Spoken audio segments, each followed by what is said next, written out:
आज हम चर्चा करेंगे वैशेषिक दर्शन में कर्म पदार्थ। कर्म को वैशेषिक दर्शन में द्रव्य जो है वो कर्म का आधार माना गया है और कर्म को द्रव्य का सक्रिय रूप भी मानते हैं।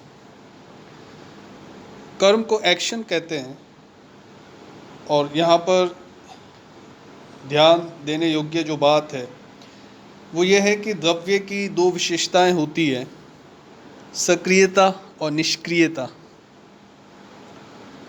कर्म द्रव्य का सक्रिय रूप है, लेकिन गुण पदार्थ जो है वो द्रव्य का निष्क्रिय रूप है। तो इस संदर्भ में कर्म निर्गुण है और गुण जो है वो द्रव्य में ही आश्रित रहता है, कर्म में नहीं। कर्म के द्वारा ही एक द्रव्य का दूसरे द्रव्यों के साथ संयोग होता है और इसीलिए कर्म को संयोग और विभाग का कारण माना गया है। यहाँ पर जो वैशेषिक दर्शन कह रहे हैं वो यही है कि कर्म वह है जो द्रव्य में संवेत है,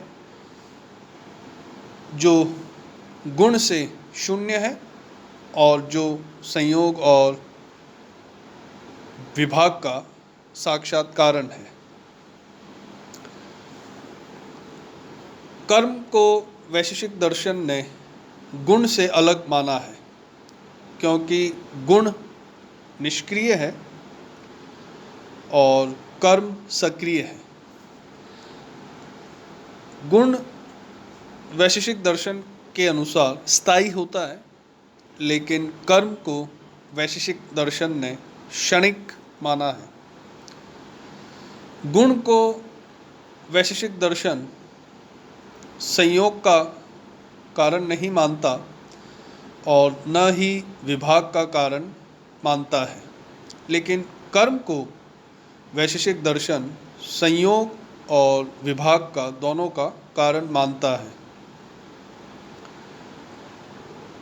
तो इस विवेचना से यह स्पष्ट हो रहा है, वैशेषिक दर्शन ये कहना चाह रहा है कि कर्म जो है वो क्षणिक होता है, कुछ ही काल तक जीवित रहता है। और वो ये कहते हैं कि जैसे गेंद को अगर आप छत से नीचे की ओर फेंकते हैं तो उस फेंकने में कर्म होता है, लेकिन यह जो कर्म है ये कुछ ही क्षणों तक ही कायम रहता है। तो कर्म की ये विशेषता उसे गुण से भिन्न बना देती है, क्योंकि गुण जो है वो स्थायी होता है। उदाहरण स्वरूप गेंद का जो रंग होगा वो उसका गुण है और वो स्थायी होता है और यह तब तक कायम रहता है जब तक गेंद की सत्ता बनी रहती है, अर्थात गेंद का अस्तित्व बना रहता है। तब तक गुण रंग जो है वह गुण के रूप में स्थायी रूप से गेंद में निवास करेगा। कर्म के विषय में वैशेषिक दर्शन ये कहते हैं कि कर्म गुण से शून्य है, इसीलिए उसे निर्गुण माना गया है। अब यहाँ पर जो मुख्य बात है वो यही है कि वैशेषिक दर्शन ने 5 प्रकार के कर्म माने हैं। जैसे पहला उत्क्षेपण। उत्क्षेपण में क्या होता है कि थ्रोइंग अपवर्ड, किसी चीज़ को ऊपर की ओर फेंकना। तो उत्क्षेपण उस कर्म को कहते हैं जिसके द्वारा वस्तु का संयोग ऊपर के प्रदेश से होता है। जैसे पत्थर का आकाश की ओर फेंकना, जब पत्थर को आकाश की ओर फेंकते हैं तो ये जो उदाहरण होगा ये उत्क्षेपण कर्म का होगा। दूसरा जो कर्म है वो है अवक्षेपण। अवक्षेपण में डाउनवर्ड मूवमेंट है। अवक्षेपण उस कर्म को कहते हैं जिसमें वस्तु का जो संयोग है वो नीचे के प्रदेश से होता है। जैसे छत पर से पत्थर को फेंकना, तो पत्थर नीचे की ओर आता है, तो ये अवक्षेपण कर्म कहलाएगा। और तीसरा जो इसमें कर्म है वो है कॉन्ट्रैक्शन, आकुंचन। लेकिन उत्क्षेपण और अवक्षेपण को एक और उदाहरण से समझ सकते हैं। जैसे हवा के प्रभाव से अगर धूल, पत्ते, कागज उड़ते हैं तो ये उड़ते कहाँ पे हैं? ऊपर की दिशा में उड़ते हैं, तो ये उत्क्षेपण कर्म का उदाहरण है। लेकिन आंधी, तूफान, भूकंप से अगर पेड़ पौधे, मकान गिर जाते हैं तो ये डाउनवर्ड मूवमेंट है, अवक्षेपण कर्म का उदाहरण होगा। आकुंचन का सीधा सा अर्थ है सिकोड़ना, कि जब वस्तु के अवयव एक दूसरे के निकट आ जाते हैं तो यह आकुंचन कर्म कहलाता है।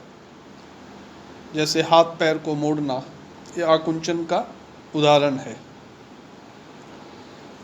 प्रसारण, एक्सपेंशन होता है, और इस कर्म के द्वारा वस्तु के जो अवयव हैं वे एक दूसरे से दूर हो जाते हैं। जैसे कोई मुड़ा हुआ कागज़ है और उसे वापस पहला जैसा अगर कर देते हैं, उस मुड़े हुए कागज़ को खोल देते हैं, तो यह प्रसारण कर्म का उदाहरण होगा।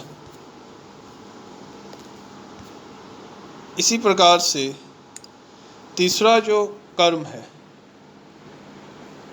अगला जो उदाहरण, जो 5 कर्म हैं विभिन्न प्रकार के, उसमें से जो तीसरा जो उदाहरण है या तीसरा जो कर्म है आकुंचन, कॉन्ट्रैक्शन में जब भी एक अवयव दूसरे अवयव के निकट आ जाते हैं तो आकुंचन कहलाता है। और इसी का विपरीत देखा जाए तो प्रसारण है एक्सपेंशन।